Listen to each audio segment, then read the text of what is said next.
Pack of جوانی تھی, 25 years in کی ایج تھی, اور حضرت ختیجہ جن کے دو دفعہ وہ بیوہ ہو چکی ہوئی تھی اور ان کی عمر 40 سال تھی. اور حضور صلی اللہ علیہ وسلم کسی نے ان کو تانا نہیں دیا کہ تمہیں اتنی زندگی پڑی ہوئی ہے یا تم ویٹ کر لو یا تم نے کیوں بیوہ سے شادی کرنی ہے. تو یہاں پہ یہ معاملات, اسلام کا دین تو بہت خوبصورت ہے, بہت اسلام نے عورت کو عزت دی ہے. یہ ہم ہی لوگوں نے پتہ نہیں یہ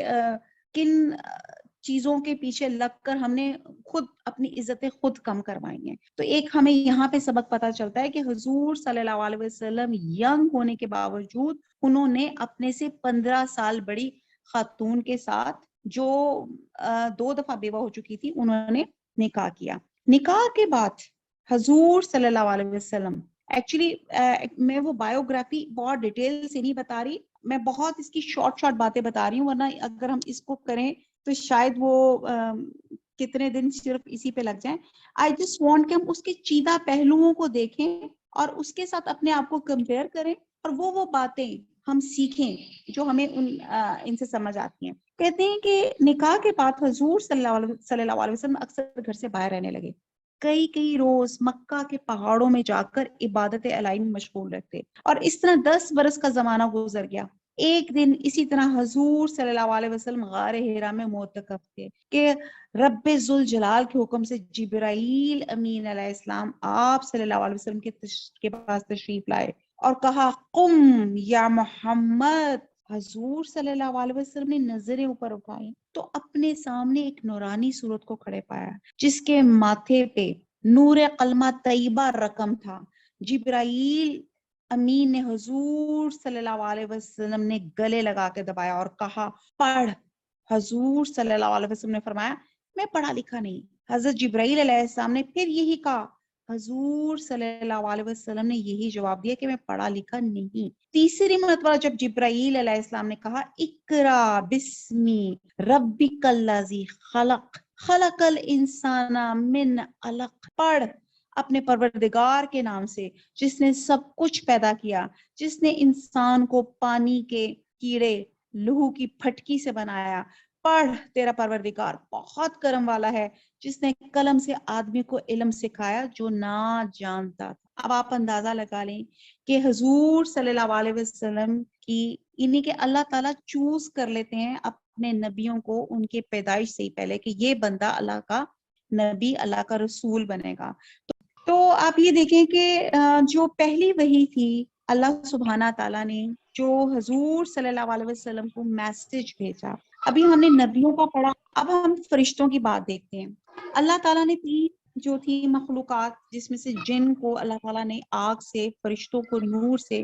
اور انسان کو مٹی سے بنایا. اور حضرت جبرائیل علیہ السلام جو تھے اللہ سبحانہ تعالیٰ کے میسنجر تھے, پوسٹ مین تھے, جو اللہ سبحانہ تعالیٰ کا میسج حضور صلی اللہ علیہ وسلم کے پاس لے کر آتے تھے. تو یہ ان کا پہلا میسج تھا, اور پہلا ہی میسج کیا تھا؟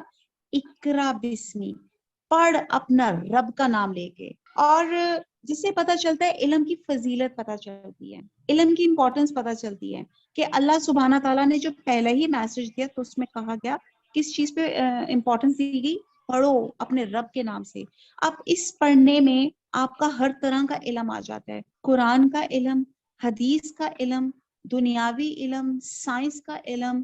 اسٹرانومی کا علم, ہر طرح کا علم. اور ان تمام علموں کو سمجھ کر یہ سوچیں کہ اللہ کتنا بڑا ہے,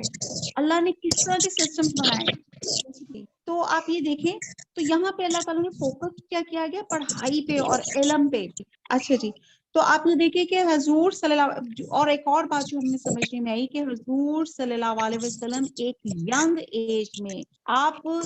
عبادت کرنے پہاڑوں پہ جاتے تھے. اور پہاڑوں پہ کیوں جاتے تھے؟ یکسوئی حاصل کرنے کے لیے, دنیا کے شور شرابے سے دور ہو کے, بالکل جس کو کہتے ہیں نا میڈیٹیشن. بہرحال اب یہاں پتہ چلتے کہ حضور صلی اللہ علیہ وسلم ینگ ایج میں جا کے میڈیٹیشن کرتے تھے. مجھے بتائیں آج کل کے بچے جو 25 سال سے اوپر ہیں, آپ سوچیں ان کے شوق کیا ہوتے ہیں. ان کے شوق اگر آپ دیکھیں تو وہ پب جی گیمز, اب میں کیا بتاؤں کیا کس قسم کے شوق ہے جس میں اسموکنگ اور شیشہ اور پتہ نہیں کیا کیا چیزیں آ جاتی ہیں. تو یہاں پہ حضور صلی اللہ علیہ وسلم اپنی پیک آف جوانی میں کیا کر رہے تھے؟ اللہ سے لا لگائی ہوئی تھی, پہاڑوں میں جا کے میڈیٹیشن کرتے تھے, اللہ کی عبادت کرتے تھے. اور غار ہرا میں خاص طور پہ آپ ایک غار تھا, اور اگر آپ لوگوں کا حج اور عمرے میں اس جگہ پہ جانے کا اتفاق ہو تو آپ دیکھیں گے کہ ایک تو وہ اتنی ہائٹ پہ ہے, اور اس پر جانا اتنا مشکل کام ہے کہ آپ یوں قدم, آپ سوچتے ہیں کہ پہاڑ پہ ایک تو اوپر جانا ہی, ہائکنگ کرنا ایک اٹسیلف ایک بڑا ہزارڈس جاب ہے. لیکن حضور صلی اللہ علیہ وسلم اللہ کی محبت میں, اللہ کی جستجو میں اس پہاڑ کے اوپر جاتے تھے, اور پہاڑ پہ جاتے تھے اور ایک یکسوئی حاصل کرنے کی وہاں پہ اللہ کی عبادت کرتے تھے. اور اسی ایک دن عبادت کرتے کرتے اللہ سبحانہ تعالیٰ نے ان پہ پہلی وحی کی, جس میں وہ ہم دیکھتے ہیں کہ پڑھائی کی امپورٹنس اور علم کی امپورٹنس پر تھی. اور پھر حضور صلی اللہ علیہ وسلم, اور پھر یہاں بتایا جا رہا کہ یہی حضور صلی اللہ علیہ وسلم کو تسلی دی جا رہی ہے کہ وہ ہو رہے تھے کہ میں پڑھا لکھا نہیں ہوں, میں کیسے پڑھوں. تو اللہ سبحانہ تعالیٰ نے کہا اس کو دل میں بٹھانا اللہ کا کام ہے. تو حضور صلی اللہ علیہ وسلم کی زبان مبارک سے بھی یہی کلمات جاری ہو گئے. اس حیرت انگیز واقعے سے حضور صلی اللہ علیہ وسلم کی طبیعت بے حد متاثر ہوئی, گھر تشریف لائے اور فرمایا زمیلونی, مجھ کو کپڑا اڑاؤ, مجھ کو کپڑا اڑاؤ. حضرت خدیجہ نے تعمیل ارشاد کی اور پوچھا کہ آپ کہاں تھے؟ میں بہت فکر مند تھی اور کئی آدمیوں کو آپ کی تلاش میں بھیج چکی ہوں. تو حضور صلی اللہ علیہ وسلم نے تمام واقعہ بی بی خدیجہ کے سامنے منوان بیان کر دیا. حضرت خدیجہ نے فرمایا آپ سچ بولتے ہیں, غریبوں کے دستگیر ہیں, مہمان نواز ہیں, صلہ رحم کا خیال رکھتے ہیں, امانت گزار ہیں, دکھیوں کے خبرگیر ہیں, اللہ آپ کو تنہا نہ چھوڑے گا. آپ یہ دیکھتے ہیں کہ یہاں پہ ایک عورت کا کریکٹر آتا ہے کہ جب ایک ہسبینڈ بہت پریشانی میں ہے, کسی بھی ٹینشن میں, کسی بھی انزائٹی میں ہے, تو عورت کا کام کیا ہے؟ بجائے یہ کہ اور سوال جواب کرے, وہ ان کا مورال اپلفٹ کر رہی ہیں, ان کو پازیٹیو موٹیویشن دے رہی ہیں کہ آپ اتنی اچھی خصوصیات کے مالک ہیں, اللہ آپ کو کبھی تنہا نہیں چھوڑے گا. ہم دیکھتے ہیں کہ یہاں جب ایک بندہ ہمارے گھر کے باہر سے یا کسی پریشانی میں آتا ہے, اس سے پہلے وہ بیچارہ اپنا پریشانی کی کوئی شیئر کرے, ہم پریشانیاں لے کے ٹوکرے لے کے بیٹھ جاتی ہیں. آپ کو پتا ہے آپ کی اماں نے میرے ساتھ کیا کر دیا, ہاں بہن کو پتا ہے اس نے یہ کیا کیا, اوئے ہوئے بچوں نے دیکھا گڈو نے کیا کر دیا, فلانے نے اس کا سر پھاڑ دیا, اس نے یوں کر دیا, میری آج طبیعت اتنی خراب تھی, سر پہ پٹیاں لگا کے ہم وہ بتاتے ہیں کہ جی ہم تو سارے دن بڑی طبیعت ہماری برا حال رہا. بجائے یہ کہ جب ایک ہسبینڈ گھر آئے اس کو ایک سکون کا ماحول ہو, ایک اس کو ٹرینکول ایٹموسفیئر ملے, اس کے باوجود ہم اس کے سامنے اس قدر کی پرابلمز کے ڈھیر لگا دیتے کہ وہ بیچارہ ہم سے ڈسکس کیا کرے, وہ کیا کہتا ہے کہ میں کیا بات کروں, یہ تو آگے اتنی پریشانیوں کے ٹوکرے مجھے سنا چکی ہے. تو یہاں پہ ہمیں ایک یہ جو بات پتہ چلتی ہے, جو ہم نے اڈاپٹ کرنے والی بات ہے, وہ یہ بات ہے کہ جب ہسبینڈ پریشان ہو کسی بھی سلسلے میں تو آپ نے تسلی دینی ہے, جس بھی انداز میں ان کو تسلی, جن کو حوصلہ ان کا بلند کرنا ہے. پھر کہتی ہیں حضرت خدیجہ آپ صلی اللہ علیہ وسلم کو لے کر اپنے چچا زاد بھائی ورقہ بن نوفل کے پاس پہنچ گئی, جو زمانہ جاہلیت میں بت پرستی ترک کر کے عیسائی ہو گئے تھے, اور گزشتہ الہامی کتابوں توریت, زبور اور انجیل کے بہت بڑے عالم تھے. اور حضرت خدیجہ نے تمام واقعہ جو حضور صلی اللہ علیہ وسلم کو پیش آیا تھا ان کے سامنے بیان کیا. اور ورقہ بن نوفل یہ بات سنتے ہی بول اٹھے, یہ وہی ناموس ہے جو موسیٰ علیہ السلام پوچھ رہا تھا, اے کاش میں اس زمانے تک زندہ رہتا جب آپ کی قوم آپ کو وطن سے نکال دے گی. حضور صلی اللہ علیہ وسلم نے پوچھا کیا یہ لوگ مجھ کو نکال دیں گے؟ ورقہ نے کہا ہاں, جو کچھ آپ پر نازل ہوا ہے, اور جب کسی پہ نازل ہوتا ہے تو دنیا اس کی مخالف ہو جاتی ہے. اگر میں اس وقت تک زندہ رہا تو آپ کی بھرپور مدد کروں گا. اس گفتگو کے بعد ورقہ کا بہت جلد انتقال ہو گیا. تاہم حضرت خدیجہ کو یقین کامل ہو گیا کہ حضور صلی اللہ علیہ وسلم منصب رسالت پر فائز ہو چکے ہیں, چنانچہ وہ بلا تعمل حضور صلی اللہ علیہ وسلم پہ ایمان لے آئیں. تمام کتب سیر متفق ہے کہ عورتوں میں سب سے پہلے, یعنی کہ تمام اسکالر اس چیز پر متفق کرتے ہیں کہ سب سے پہلے عورتوں میں مسلمان ہونے والی حضرت خدیجہ الکبریٰ ہیں. تو یہ ان کا بہت بڑا ٹائٹل اور بہت بڑا ان کا اعزاز ہے. حضور صلی اللہ علیہ وسلم سے نکاح کے بعد حضرت خدیجہ تقریباً 25 سال تک زندہ رہی. تو آپ یہ دیکھیں کہ یہاں پہ حضرت خدیجہ جو تھیں انہوں نے اپنے ہسبینڈ کا مورال ہائی کیا اور ان کے ساتھ ان کے 25 سال حضور صلی اللہ علیہ وسلم کے ساتھ نکاح میں رہی، اور اس مدت میں انہوں نے حضور صلی اللہ علیہ وسلم کے ساتھ ہر قسم کے مصائب کو انتہائی خندہ پیشانی سے برداشت کیا۔ اب یہاں پہ عورتوں کی پیشنس اور ٹالرنس کا ٹیسٹ ہے۔ اب آپ یہ دیکھیں کہ وہ خاتون جو ایک بزنس وومن تھی، جو ایک بہت ویل آف فیملی سے بلانگ کرتی تھی، اور جب حضور صلی اللہ علیہ وسلم کے ساتھ عقد میں آئی تو انہوں نے اپنے ہسبینڈ کے ساتھ تمام مسائل، تمام تکالیف کو انتہائی ان کے ساتھ مل کر تمام چیزوں کو برداشت کیا، اور حضور صلی اللہ علیہ وسلم کی رفاقت اور جان نثاری کا حق ادا کیا۔ حضرت خدیجہ کے اسلام لانے کے بعد حضور صلی اللہ علیہ وسلم کے متعلقین بھی اسلام کی تڑپ پیدا ہوئی، اور نوجوانوں میں حضرت علی، بڑوں میں حضرت ابوبکر صدیق اور حضرت زید بن حارثہ سب سے پہلے ایمان لائے، اور پھر اس کے بعد آہستہ آہستہ اصحاب جو تھے اسلام لانا شروع کر دیا۔ اب آپ دیکھیں کہ حضرت خدیجہ کو اسلام کی وسعت پذیری سے اس قدر مسرت حاصل ہوئی کہ وہ اپنے غیر مسلم جو ہوتے تھے، ان کے جو رشتہ دار تھے، ان کے طعن اور تشنیع کی پرواہ کیے بغیر آپ صلی اللہ علیہ وسلم کا دست و بازو ثابت ہو رہی تھی۔ آپ کو سمجھ آ رہا ہے کہ اب آپ دیکھیں کہ ظاہر ہے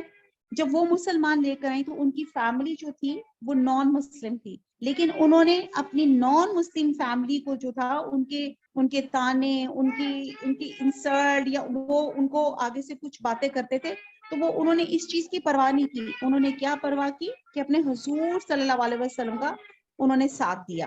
پھر آپ دیکھیں کہ ان کا کریکٹر دیکھیں کہ انہوں نے اپنا تمام مال اسلام پر نثار کر دیا، اپنی ساری دولت یتیموں، بیواؤں کی خبرگیری، بے قصوں کی دستگیری، حاجت مندوں کی حاجت روائی کے لیے وقف کر دی۔ اب آپ سوچ سکتے ہیں آج ہم بندوں سے تو پیسے لے لیتے ہیں، لیکن اگر بندہ کبھی کہے نا عورت سے کہ ذرا پیسے دو، تو کہے گی ہیں میں کیوں دوں، دس از مائی منی، بے شک وہ ہسبینڈ نہیں اس کو ہاتھ میں پکڑائی ہو۔ تو یہاں پہ آپ دیکھیں کہ حضرت خدیجہ جو ایک ان کا بیک گراؤنڈ ایک امیر کبیر خاندان سے تھا، اور وہ خود بھی ایک بزنس وومن تھی، ان کے پاس جو کچھ تھا انہوں نے حضور صلی اللہ علیہ وسلم کو سونپ دیا، اور وہ سونپا کیا، وہ لوگوں کے رفع عامہ پہ، سوشل ورک پہ خرچ ہو گیا۔ آپ سوچ سکتے ہیں کہ آپ کے اندر اتنا حوصلہ ہو کہ آپ اپنے سارے پیسے گئے کہ جی آپ جی سب غریبوں پہ یا ان پہ آپ سب خرچ کر دیں۔ ادھر جو کفار جو تھے وہ کیا کرے تھے کہ نو مسلموں پہ ذرا بہت زیادہ ان پہ، ہم لوگوں نے بہت تاریخ میں پڑھا کہ بہت زیادہ ان پہ ظلم ڈھائے گئے، اور ان کے جو کوئی اسلام قبول کیا کرتا تھا اس کو سخت سخت جسمانی سزائیں دی جاتی تھی، اور کوئی کسر اٹھا نہیں رکھتے تھے۔ کہتے تھے کہ جو لوگ کہتا تھا نا، کوئی شخص کہتا تھا احد اللہ واحد ہے، بہت سے ہم نے بڑے بڑے صحابیوں کے نام سنے ہیں، جیسے حضرت بلال تھے، اور اسلام کی جو پہلی شہیدہ حضرت سمیہ تھی، کہ ان کو کہتے ہیں کہ کوئلوں پہ، جلتے کوئلوں پہ لٹا دیا جاتا تھا، اور پھر ان کی اپنی چربی جب پگھلتی تھی تو کوئلوں کی آگ ہوتی تھی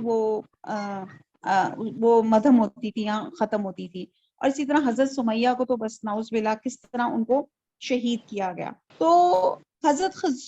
جب حضور صلی اللہ علیہ وسلم کو کفار کی لا یعنی لہول حدیث بہودہ باتوں سے جب وہ پریشان ہوتے تو حضرت خدیجہ عرض کرتی یا رسول اللہ۔ اب آپ دیکھیں حوصلے کے الفاظ سنیں، یہ الفاظ ہمارے ہونے چاہیے جب ہسبینڈ جب پریشان ہو۔ انہوں نے کہا یا رسول اللہ صلی اللہ علیہ وسلم، آپ رنجیدہ نہ ہو، بھلا کوئی ایسا رسول بھی آج تک آیا ہے جس سے لوگوں نے تمسخر نہ کیا ہو، یعنی کہ ان کا مورال اپلفٹ کریں تھی کہ آج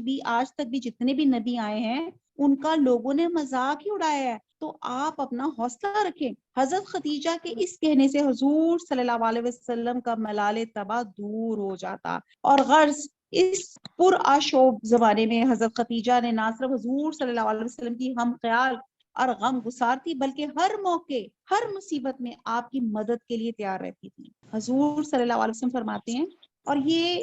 اتنی پیاری بات ہے، یہ آج اس وقت ہمارے پاس وقت ہے اپنے ہسبینڈز کو بھی راضی کریں، اور ان کے منہ سے یہ ضرور کہلوا لیں کہ جی کوئی غلطی کوتاہی ہو تو پلیز جی مجھے معاف کر دیں۔ اب حضور صلی اللہ علیہ وسلم حضرت عائشہ کے بارے میں کیا کہتے ہیں کہ میں جب کفار سے کوئی بات سنتا تھا اور مجھ کو ناگوار معلوم ہوتی تھی تو میں خدیجہ سے کہتا تھا، یعنی کہ اس سے شیئر کرتے تھے، تو وہ اس طرح میری ڈھارس بنداتی تھی کہ میرے دل کو تسکین ہو جاتی تھی، اور کوئی رنج ایسا نہ تھا جو ختیجہ کی باتوں سے آسان اور ہلکا نہ ہو جاتا تھا۔ سبحان اللہ، کیا سبحان ایسا اللہ۔ کریکٹر ہمارے آج کل کی بچیوں میں ہے کہ ہسبینڈ آپ سے کوئی بات کرے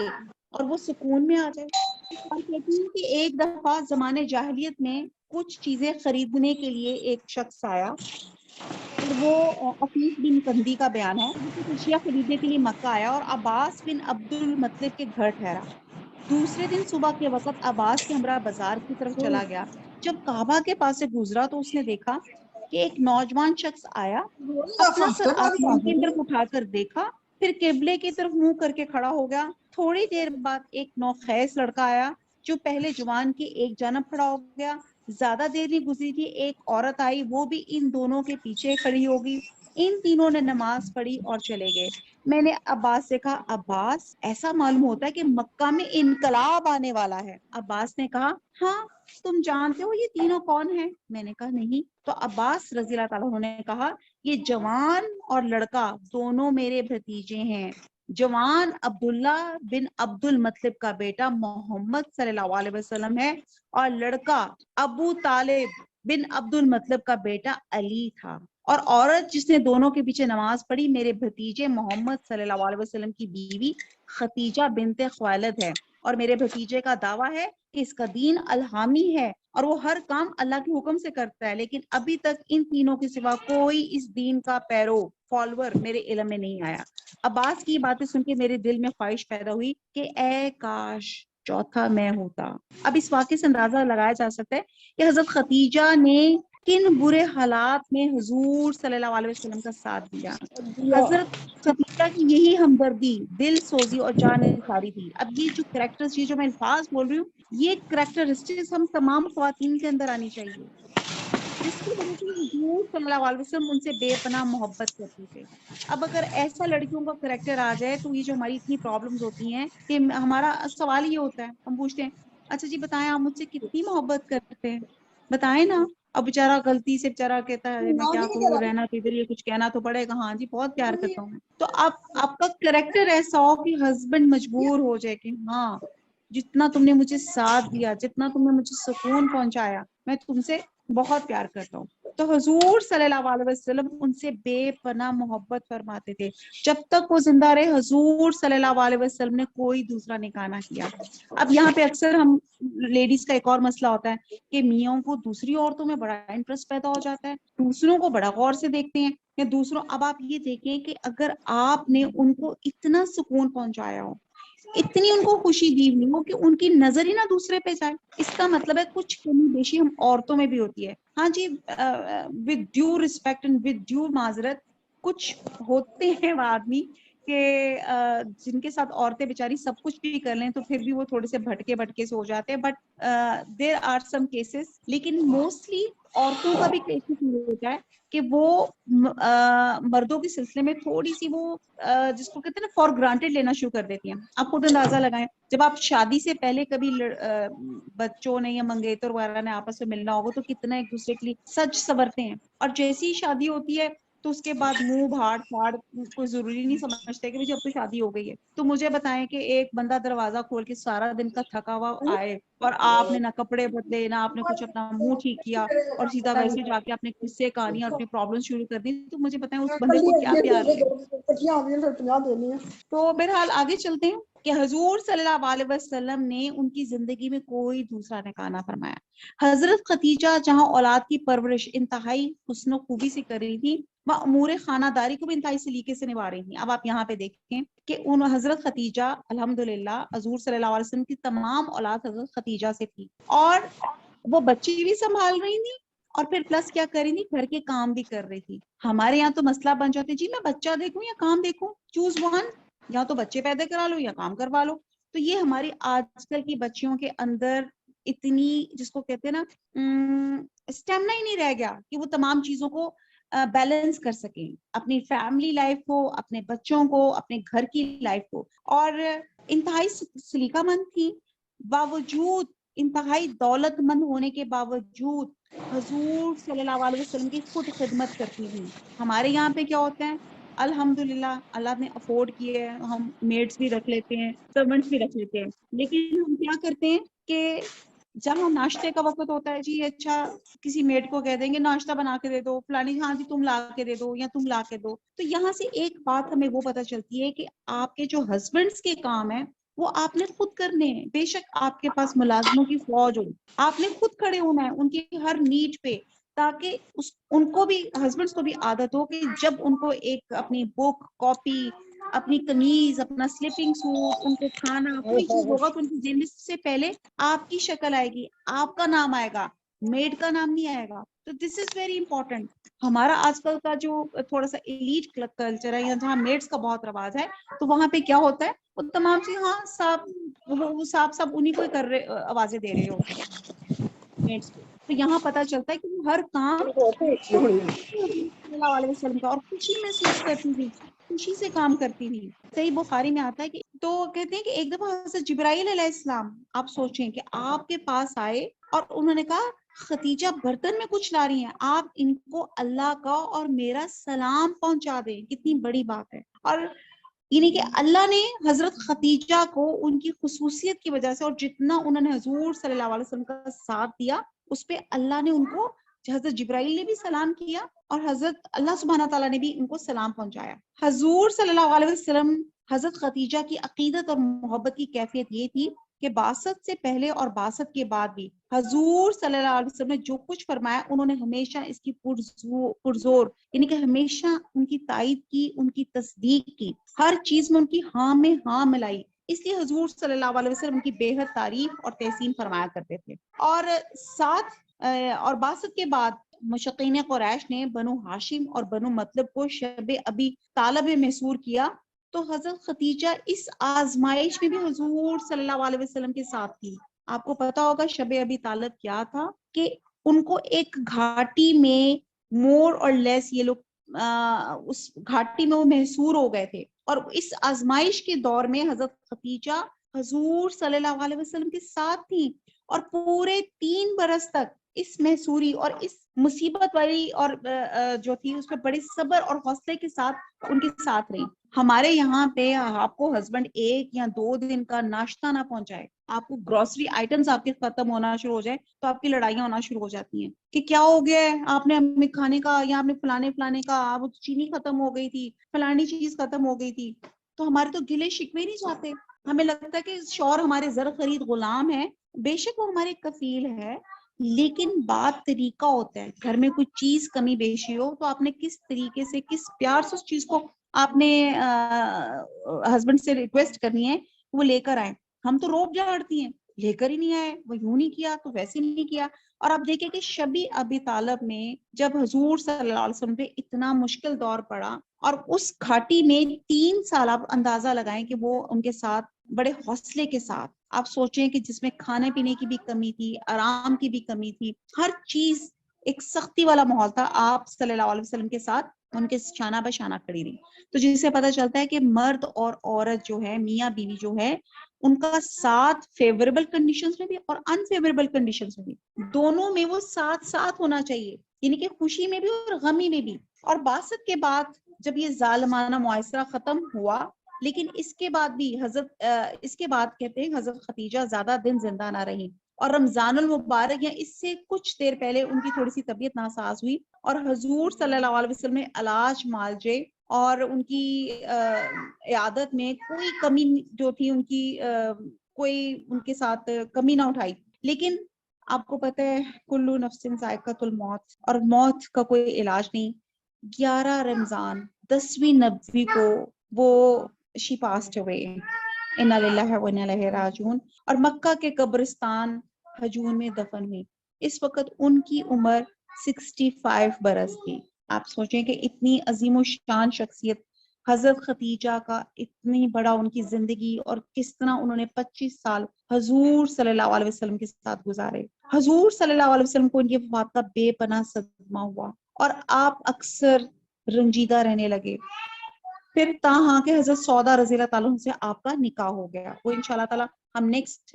وینسڈے کو پڑھیں گے حضرت سودا کے بارے میں. تو حضرت خدیجہ کی وفات کے بعد بھی آپ کو ان سے اتنی محبت تھی کہ جب کوئی قربانی کرتے تو حضرت خدیجہ کی سہیلیوں کو گوشت بھیجتے اور بعد میں کسی اور کو دیتے، یعنی کہ یہ محبت کا ثبوت تھا کہ ہم ان کی اپنی بیوی کی جو سہیلیاں تھیں ان سب کو بھی بڑی عزت دیتے تھے۔ اور حضرت خدیجہ کو کوئی رشتہ دار جب کبھی آپ کے پاس آتا تو آپ اس کی بے حد خاطر مدارت فرمایا کرتے تھے۔ ہمارے یہاں پہ تو یہ ہوتا ہے کہ سکھایا یہ جاتا ہے، لڑکے کی ماں تو یا لڑکے کی فیملی تو یہ سکھائی جاتی ہے کہ لڑکی نو زیادہ سرے نہ چڑھائیں اور اس کے خاندان والوں کو تو بالکل بھی نہ پوچھی، دماد ہی بنا رہی ہوں۔ تو یہاں پہ حضور صلی اللہ علیہ وسلم کیا تھے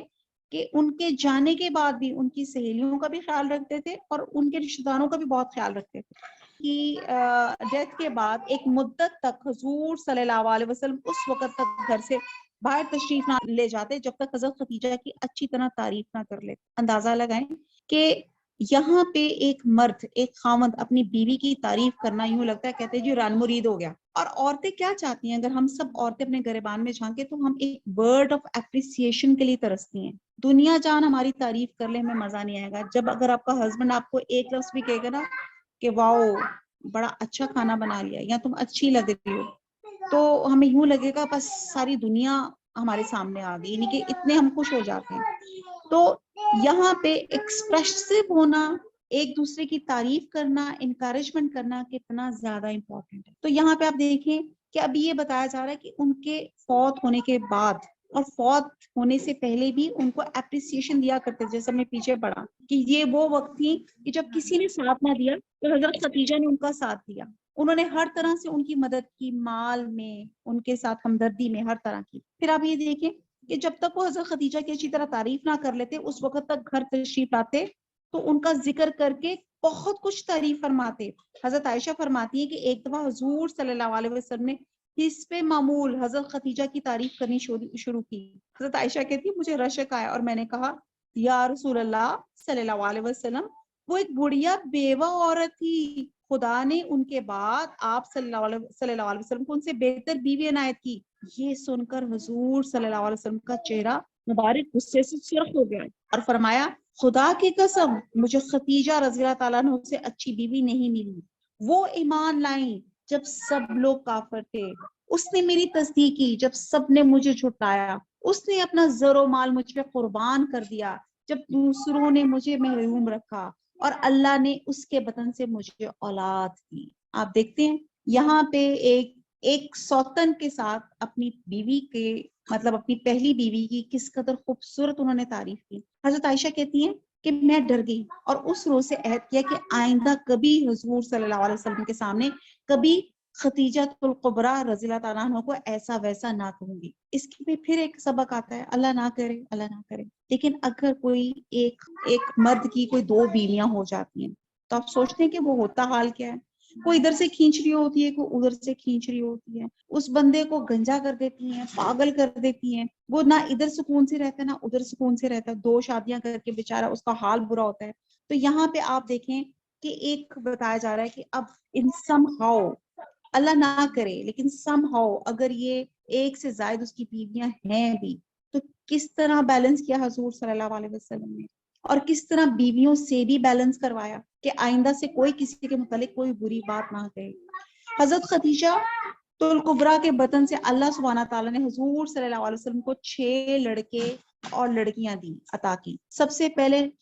حضرت قاسم پیدا ہوئے جو کم سنی میں انتقال کر گئے، پھر زینب رضی اللہ تعالیٰ، ان کے بعد عبداللہ، وہ بھی بہت چھوٹے تھے، فوت ہو گئے اور ان کا لقب طیب اور طاہر تھا، پھر رقیہ، پھر ام کلثوم، پھر فاطمہ الزہرا پیدا ہوئی۔ اور حضرت خدیجہ سے مناسب سے بہت سی حدیثیں بھی جو ہیں